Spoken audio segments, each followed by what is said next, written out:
दिया की बाती का पूरा जल जाना या बच जाना क्या संकेत देता है। राधे राधे दोस्तों, आज हम आपके लिए एक बेहद ही महत्वपूर्ण जानकारी लेकर आए हैं जो आपके पूजा घर, मंदिर और खास अवसरों पर जैसे कि दिवाली, व्रत और अन्य धार्मिक अनुष्ठानों में दीपक जलाने से जुड़ी हुई है। क्या आपने कभी सोचा है कि जब आप दीपक जलाते हैं तो आपके जीवन में कौन से संकेत देते हैं? क्या आपके दीपक की बाती पूरी तरह से जल जाती है, वह आधी रह जाती है? और दीपक की बाती पर फूल बनने का क्या अर्थ होता है? क्या आपको पता है कि पहले से जले हुए दीपक में बाती जलाना आपकी परेशानियों का कारण बन सकता है या नहीं? और कितने समय तक, कितने सालों तक एक ही दीपक का प्रयोग करना शुभ माना जाता है? दोस्तों, आज हम इन सभी बातों को जानेंगे इस वीडियो के माध्यम से। इस जानकारी के लिए अंत तक हमारे साथ बने रहें। आपको जानकर हैरानी होगी, आप अपने पूजा घर में, मंदिर में दीपक जलाते समय अगर यह गलती करते हैं तो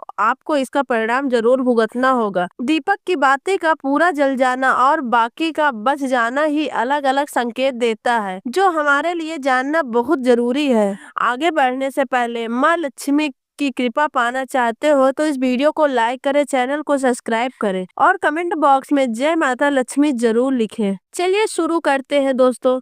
जब हम पूजा करते हैं तो हमारा दीपक कभी कभी अचानक से बुझ जाता है और कभी कभी ऐसा होता है कि हमारी पूजा होने के बाद हम उस दीपक को भगवान के सामने जलता छोड़ देते हैं, लेकिन कुछ समय के बाद में दीपक खुद ब खुद बुझ जाता है और उससे आधी जली बाती और घी बचा रह जाता है।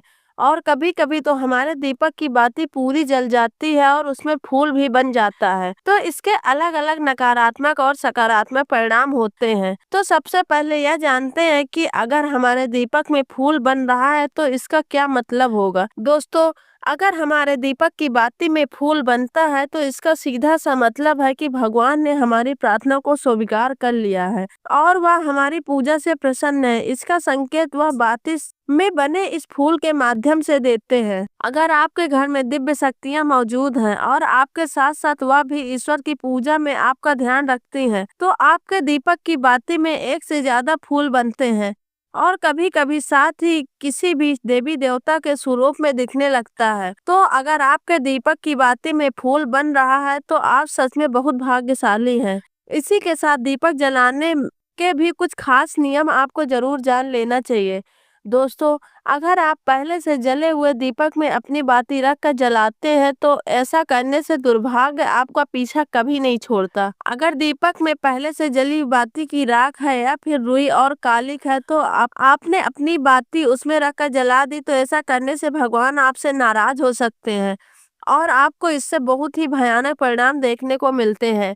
आपके बनते हुए काम भी बिगड़ने लगते हैं, आपकी तिजोरी का धन खर्च होने लगता है और आपके धन आने के रास्ते भी बंद हो जाते हैं। तो हमेशा यह बात याद रखें कि जब भी आप दीपक जलाएं तो आप हमेशा साफ सुथरे दीपक का ही इस्तेमाल करें। दोस्तों, कुछ लोग की आदत होती है कि घर में हर थोड़े दिन बाद अपने दीपक को बदल देते हैं। इस पर गुरु जी का कहना है कि आप जिस दीपक में पूजा करते हैं उसे कभी मत बदलें। आप उस दीपक को सिद्ध हो जाने दीजिए। जब कोई दीपक रोजाना भगवान के सामने जलता है तो वह दीपक समय के साथ सिद्ध हो जाता है। भगवान की सकारात्मक ऊर्जा उस दीपक में आ जाती है और जब भी आप वह दीपक जलाते हैं तो आपका तन और मन दोनों ही पवित्र हो जाता है। तो आप हर रोज उस दीपक को साफ कीजिए, फिर उसमें बाती रखकर जलाइए। आप जितनी बार भी दीपक जलाएं उतनी बार उस दीपक को साफ करके बार बार उसी दीपक में बाती जलाएं। लेकिन आप गलती से भी उस दीपक को बदलते हैं तो आपकी तरक्की में रुकावट आ सकती है। इसलिए आप अपने दीपक को कभी भी मत बदलना। 10 साल या 20 साल जब आप उस दीपक को लगातार बाती जलाएंगे, इससे आपका दीपक सिद्ध हो जाएगा और आप इसका चमत्कार अपने घर में भी देख सकते हैं। अगर आपके घर में कोई भी रोगी हो, बीमार हो, किसी को बुखार नहीं जा रहा है तो इस दीपक को थोड़ी देर के लिए किसी पानी के बर्तन में डाल दीजिए और उस रोगी को यह पानी पिला दीजिए। दोस्तों, 10 से 15 मिनट के भीतर उसका बुखार उतर जाएगा। वहीं अगर आपके घर में किसी को नजर लग गई है या फिर आपके व्यापार में किसी की नजर लग गई है, आपका धंधा अच्छे से नहीं चल रहा है, तो भी आप इस दीपक को तांबे के बर्तन में पानी भरकर उसमें डाल दीजिए और रात भर के लिए छोड़ दीजिए। अगले दिन सुबह पानी का छिड़काव अपने घर में और अपनी दुकान पर कीजिए। ऐसा करने से आपको बहुत जल्द परिणाम दिखाई देगा। आप माता लक्ष्मी का आशीर्वाद पाना चाहते हैं तो माता लक्ष्मी आपके घर में वास कर, तो आप माता लक्ष्मी प्रसन्न हो तो जल्दी से वीडियो को लाइक करके चैनल को सब्सक्राइब कर लें और कमेंट बॉक्स में जय माता लक्ष्मी जरूर लिखें। धन्यवाद।